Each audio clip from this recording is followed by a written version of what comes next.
Welcome to Get Rich, the podcast that helps you do just that. Get rich and stay rich. Hey, I'm Molly Benjamin. I'm the founder of Ladies Finance Club, one of Australia's largest financial education platforms for women.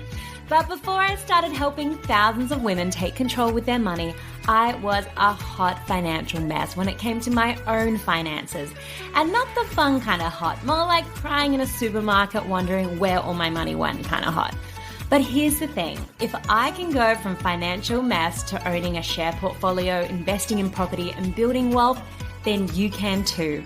My mission is simple, to make women rich. Because when we have financial freedom, we have choices, confidence, and control over our future. Every week on Get Rich, I sit down with some of the best experts in the industry to break down how we can all start investing, growing our money, and creating long-term financial security without the jargon, boring bits, or overwhelm. Because when women get rich, we don't just change our lives, we change the world. So if you're ready to start making some smart money moves, hit that subscribe button and let's get rich together. Welcome back to our final episode of 2025.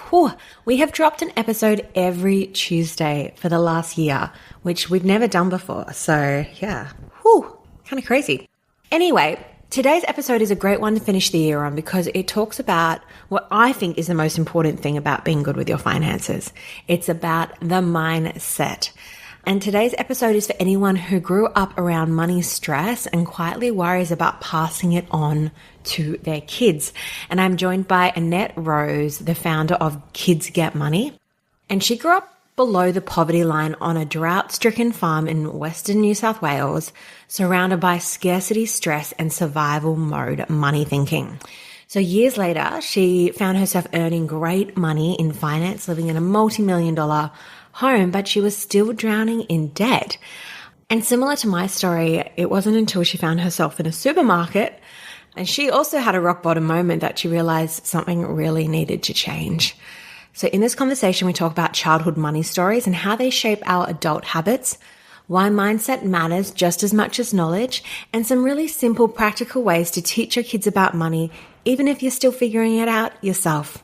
All right, I hope you enjoy our final episode for 2025. And if you want to give us a little Christmas treat this year, please leave us a review. We would love to hear your feedback and it really helps us out. All right, let's get into this final episode for 2025. Annette, welcome to the Get Rich podcast. We're very excited to have you on. Amazing. Hey, Molly, thank you so much for having me. So, Annette, your story is so powerful. Can you please share with our audience what it was like growing up below the poverty line and how that has shaped your views on money? That's a big question. It certainly has formed me as a person. And I would just say that for me, I grew up on a farm out in Western New South Wales. I grew up out there in the 80s, and that was a really, really tough time because it was a period of extreme drought for Australia. And for us, growing up in that way really meant that there was a lot of stress and a lot of anger in our home, and it all centered around money. Now, as a kid, when you're growing up in that environment, you can't help but take it in, everything that's happening around money. And I would say that my journey with money hasn't been that positive because of what happened to me as a kid.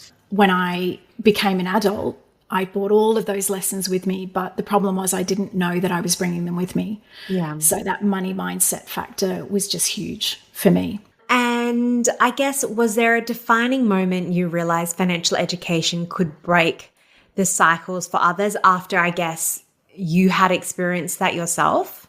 Yeah, I mean, for me, when I talk about what I went through as a young adult, I was hell-bent really on making lots of money. And because of what I'd experienced, that scarcity, I really wanted to not experience that as a grown-up. I was in a place which was, I'm going to earn all the money and I'm going to spend it. Yeah. And I did. And I did that for actually quite a lot of years. And I think the other thing that I brought with me was this idea of generosity. So not only did I want to have everything, I wanted everybody around me to have all the things too. And so that really led me to a place, late 30s, early 40s, where the debt situation was out of control. disposable income, sure, very high. But if you're carrying a debt mindset with you, if you're carrying a I want it all now mindset with you, that quickly becomes very damaging. And so by the time I hit 40, that had really all piled up. It's a bit of a long way round to that question, but I really had to go inward and look at how could I possibly be working in the banking industry? How could I have had this fantastic career where I earn so much money, but right now I don't have two beans to rub together? And I tell a story of standing in a supermarket, trying to feed 3 kids, 2 adults, and I had $20 in my pocket, only we were living in Sydney in a multi-million-dollar house with all of the cars, with all of the things that you would expect, but it was all being carried by debt. So when I hit that point, we really had to change everything from, our family's perspective, our marriage perspective, everything to do with money. Yeah. As a part of that journey, once I realized it was my mindset and had done the internal work on myself, I got to a point which was, how do I help other women? And I was really, really motivated to help other women, because a part of my own story in terms of growing up as a kid with no money, living on a farm, was about the fact that my own mother didn't have financial independence. It wasn't a great environment. She really should have had us out of there and have been running as far as she could from that situation. She didn't have the independence to do that. That meant that we had to suck it up. We had to get through it. And she would say to us, you have to just wait until you can get out of here yourself. I can't do anything about this. And so when I got to a position where I knew what was happening with me, I really wanted to help other women. And I think that was the point for me, was saying that you can have all the knowledge in the world. And I had a lot of knowledge. I had trained as a financial advisor at one point. Yeah. So knowledge certainly wasn't the factor for me. It was all about my mindset. And when I realized how powerful that was when I realized that what I knew and what I had experienced could actually be helping other people, could be helping other women. Yes. And I think there were so many points then when I was like, oh my God, that's like elements that I've experienced, similar to so many other elements that I've heard other women share as well.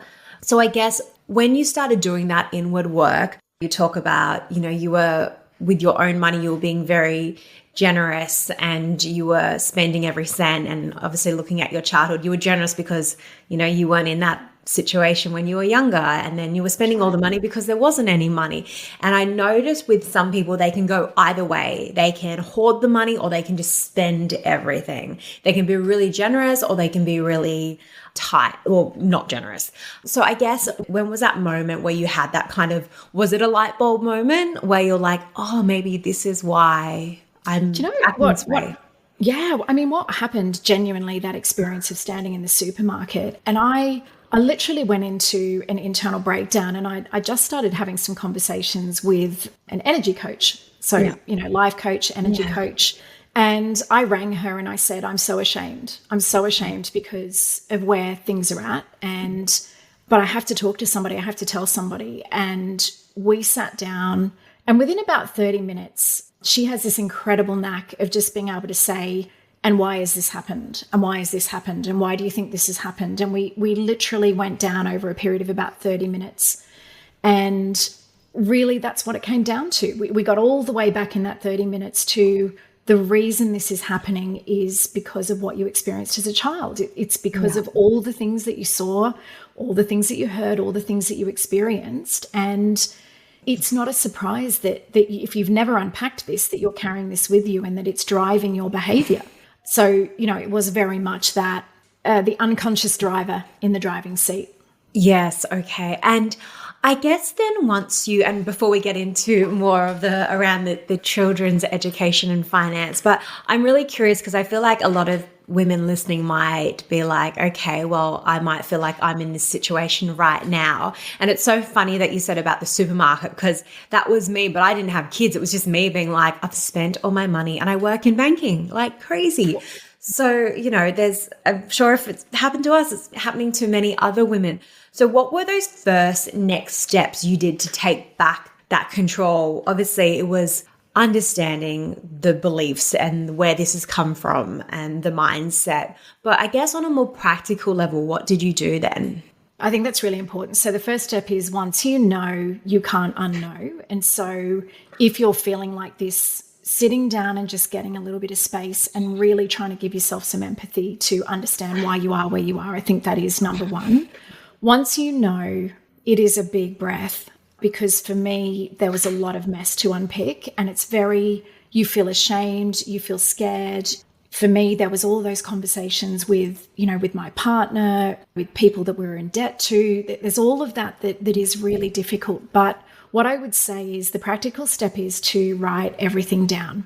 Yeah. Exactly where is everything? And, again, when I'm coaching with women, we do the mindset step. And then the very next thing we do is we do what I call a drains up.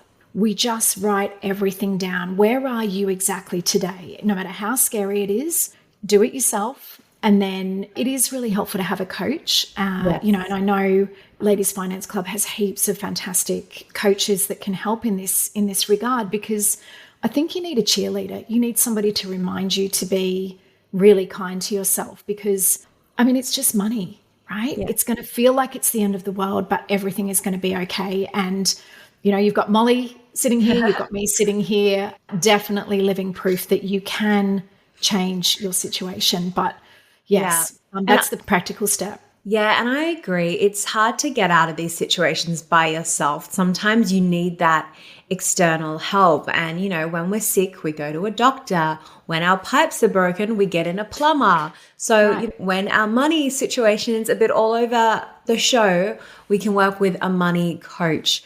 Annette, can you just maybe explain for people who are like, oh, money coach, what is that?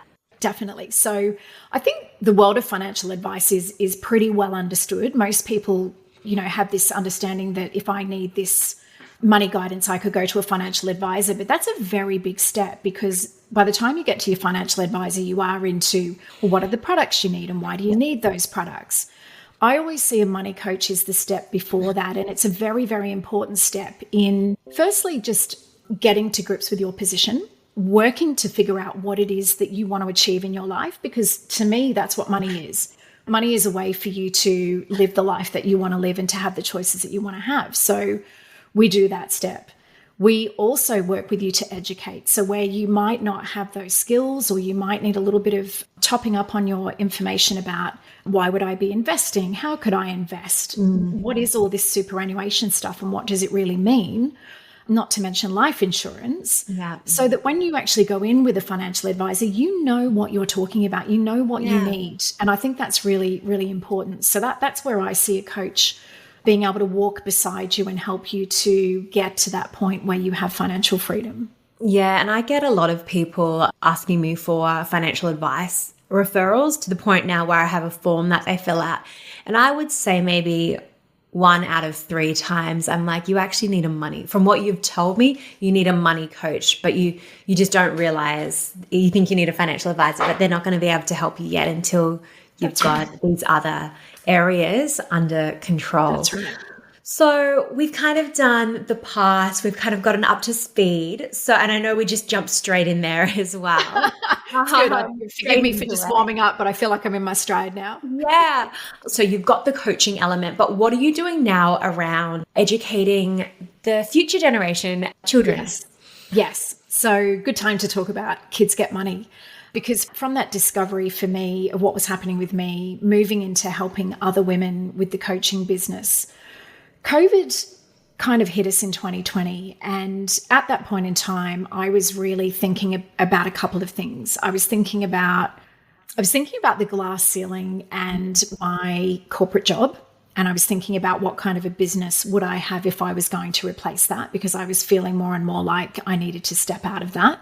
Everything got very quiet with COVID. So like everybody, we were at home and I had time to really think. And one thing that keeps striking me when I speak to women about their money is that when you teach them it's kind of 8 basic skills, they always say, I wish I had have known this when I left school, because if I did, I would be in a significantly different position right now. My corporate career has always been about delivering technology. And so I literally, genuinely, it was one of those brainwave moments where I was like, what if I could take my tech skills, my passion for women and kids and people who are really doing it tough, living on or below the poverty line, what if I could take those 2 things and create an education platform? Yeah.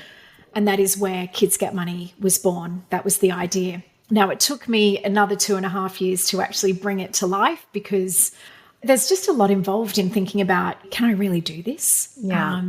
I know we're not supposed to call it imposter syndrome anymore, but certainly, there's a lot of that. Who am I to think that I can create a business and, have this impact in the world? Absolutely. And I share that for the first few years of Ladies Finance Club. I'm like, who am I? The girl who was crying in a supermarket because she'd spent all her money. Who am I to be like bringing in these amazing experts, educating these women?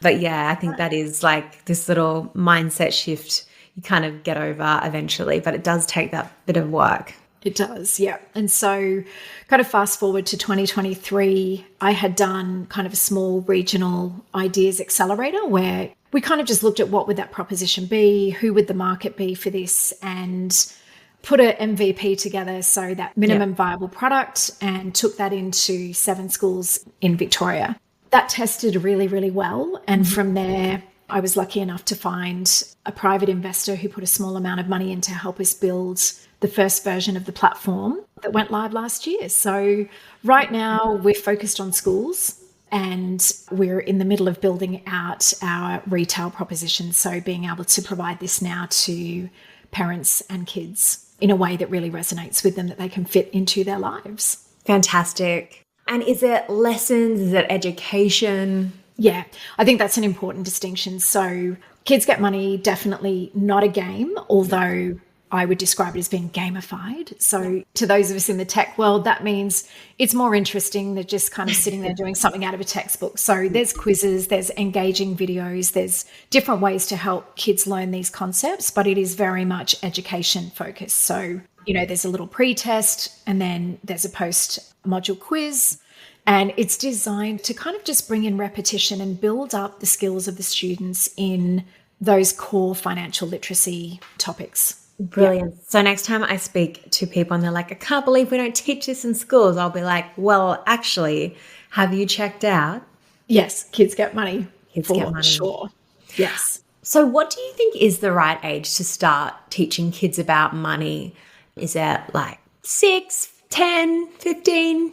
Well, I think there's a couple of things. First thing to know is that from the get-go, as soon as the kids can understand what you're saying, I would even put that in the 4 to 5-year-old territory. They're already learning. So that's the first thing, because they're learning from, as I said, it's whatever you see, it's whatever you hear, it's whatever you experience, from that, literally from 0 to 7. So kids are monitoring it already. I would say 5 is obviously a very key age. They go to school, they do start to learn about coins, they start to learn about notes and these concepts of money. So that's a really good time for you to get involved as a parent. I think 10 is another very good age, because at that point, I think kids do really become switched on to, well, I want that. Yeah. Maybe it's even earlier now, but, I'm going to land myself on 10 and say that at that point, you can start thinking about teaching your kids about needs and wants. Yeah. You can start teaching them about money and money being a finite resource, and the fact that we get paid in certain ways. And when we're using that money goes away until we get paid again, whatever that source of funds is for your household. And then I think, that mid-teens, 14 to 15, we can look to Finland for this. That is a critical time for kids. So they are very, very close to getting out in the world. It's a time when they're wanting to get part-time jobs. They're wanting to have debit cards. They're wanting to be able to interact with that world of money. And I think that really there's an obligation now, particularly with, AI. We've got scams. We've got, that kind of digital and AI literacy, as well as that financial literacy. It's kind of all coming together to be, kids have got to have this knowledge. Otherwise, I don't see how they're going to thrive in this world. Yeah, absolutely. And what would you say is that first concept children should learn when they're first kind of understanding how money works? Is it you pay for things and you get things in return? What do you think those very first money concepts are? I think it is keeping it pretty simple, but I think it's the concept of, first of all, money is coming in. So source of funds, how is that money coming in? So mum and dad, your carers, they're going to work, or perhaps they're receiving a pension, whatever it might be, but there is money coming in. Then we have our needs and our wants. So I think that's the second concept with kids, because we experience the world and we want all the things, but helping kids to understand money comes in, you then have a need or a want, and we can work together to figure out what's a need and what's a want. And I think that starts to bring in the school of life, because there are so many teaching opportunities when we just think about putting food on the table for kids to be able to get involved. That would be my coaching. And are you someone who believes, should we give kids pocket money? And if so, what's the best way to structure it? Or should there be a set amount of chores that are just as part of it, being part of this family, you have to do, and then you can do other things for additional money? What are your thoughts on this? Yeah, I think you've probably had heaps of guests talk about this one. I think it's a pretty well debated topic, and it's just such a personal thing to your family. For me, and in our house, there was, as you've said, always a principle of, well, look, we're all a part of this family. We're a team, and this house is not going to work if we don't all pick up some of the slack. So there was always that concept. Over and above that, we did have extras. So if you wanted some pocket money, you had to go and it was wash a car, or maybe it was doing the hoovering, or, you know, some job that mum didn't have time to do or didn't want to do. So that was always an option for us. I also think with Kids Get Money, something that I talk about quite a lot is that, what about educational achievements as well? So that question of pocket money and saying, well, what if you actually tied something like Kids Get Money and achieving a lesson to a bonus of pocket money? And then you can start to use those concepts that are in those lessons to say, well, that's great. So now you've earned a bonus. What are we going to do with that bonus? And then we can start to think about needs, wants, saving and investing. So giving myself a plug there. I mean, really, you could insert any educational attainment in there, but, you know, of course, I think Kids Get Money is a great thing. Absolutely. Yeah, I don't think I know many adults who are like, gosh, I wish I'd learned about this later on in life. Most of the time it's, I wish I'd started earlier. Absolutely. And so when it comes to explaining the concept of investing, because that can be quite a big one to get your head around. And I know we've had past guests, you know, talk about, you know, they'll use example of Disney or McDonald's, but I guess, do you have a way of teaching investing? Because it can, even adults struggle sometimes. Look, it is layered. So I ran in schools about 18 months ago. I actually went into a lot of schools and did a very challenging 3-hour workshop for young women. And in that 3 hours, we tackled the entire gamut of what girls need to know about money. And the way that I explain it is that we look at a risk ruler. We look at different types of accounts. So, you know, we start with the current account and we kind of just work our way through looking at the different types of accounts and what kind of interest they earn. What I found is that students are quite motivated by, well, how much extra money could I earn, right? So that we really try and leverage that. I have a unique example for you though, because what we do is we put up the risk ruler and we say, if we were looking at the highest risk investment, that would be Kids Get Money, potentially. And we actually talk about that real live example of, I'm a startup, I'm a single asset class. There is no diversification. If you gave me $100 today, I really hope you're going to get your money back at some point in time, but you may not. You may not get your money back. And we talk about risk and they love that. Yeah. We then go to, let's just look at the middle of the road and think about big institutional funds. So we look at the superannuation style funds, and I actually hook them right up with the Money Smart compound interest calculator, because there is nothing more powerful than asking a group of teens, do you think you can be a millionaire by the time you're 40?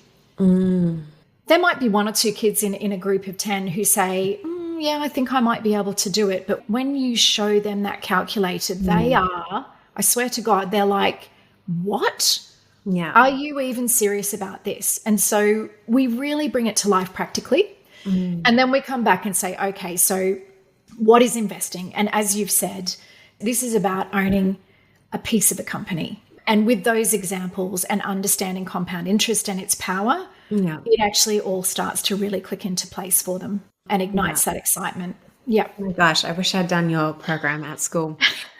How to be a millionaire by the time you're 40. Yes. That would have got me hooked, I tell you. I think a lot of parents worry, I'm not good with money myself, so who am I to teach my kids? What would you say to them?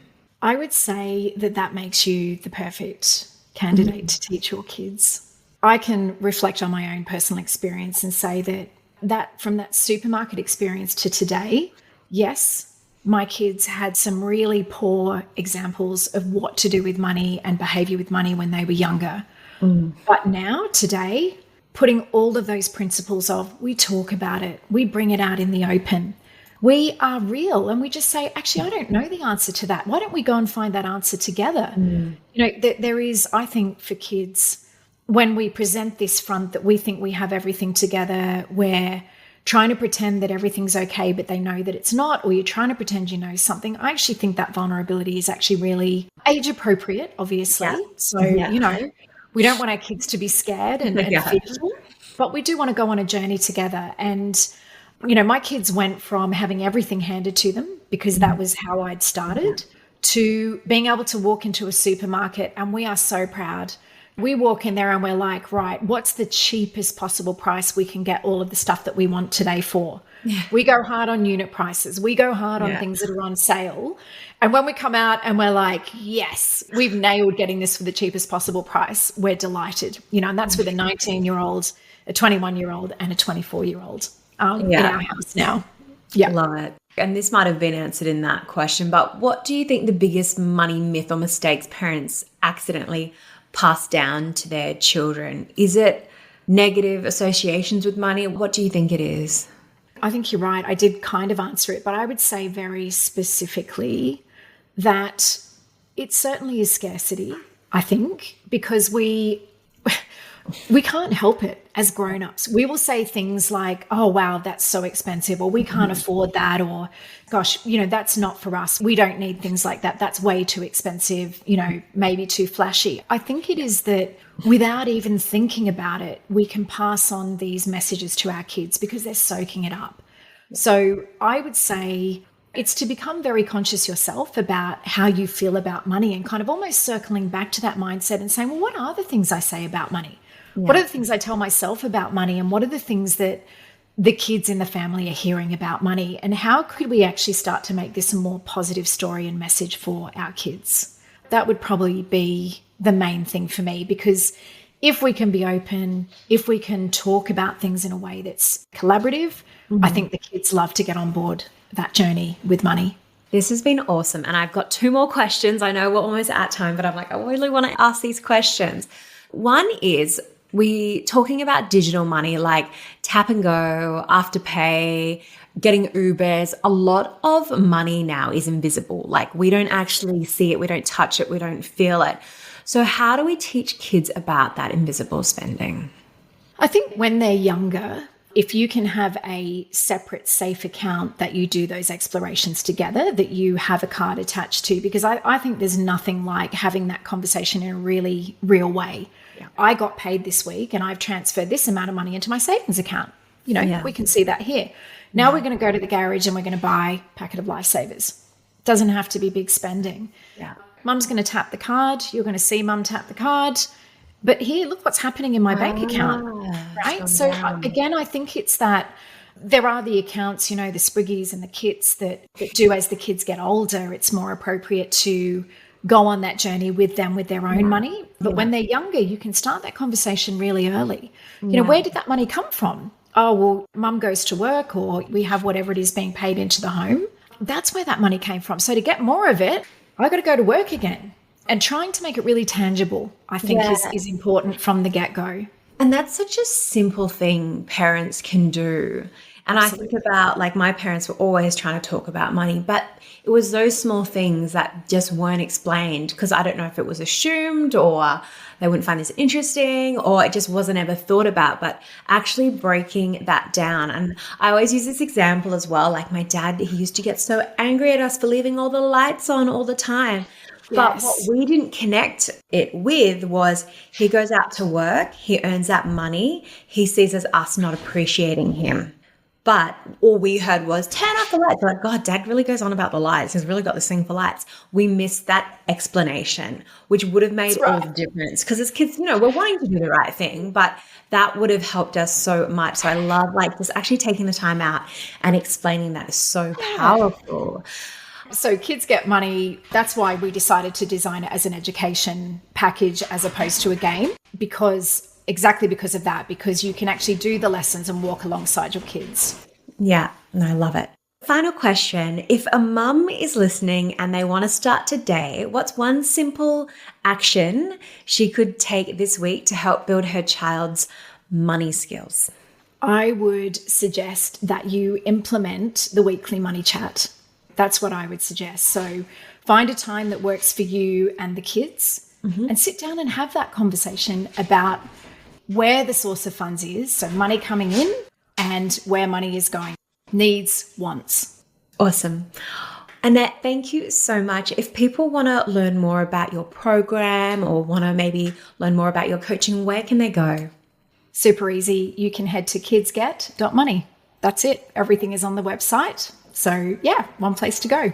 We'll be sure to link that in our show notes. Thank you so much for sharing so generously with our audience today.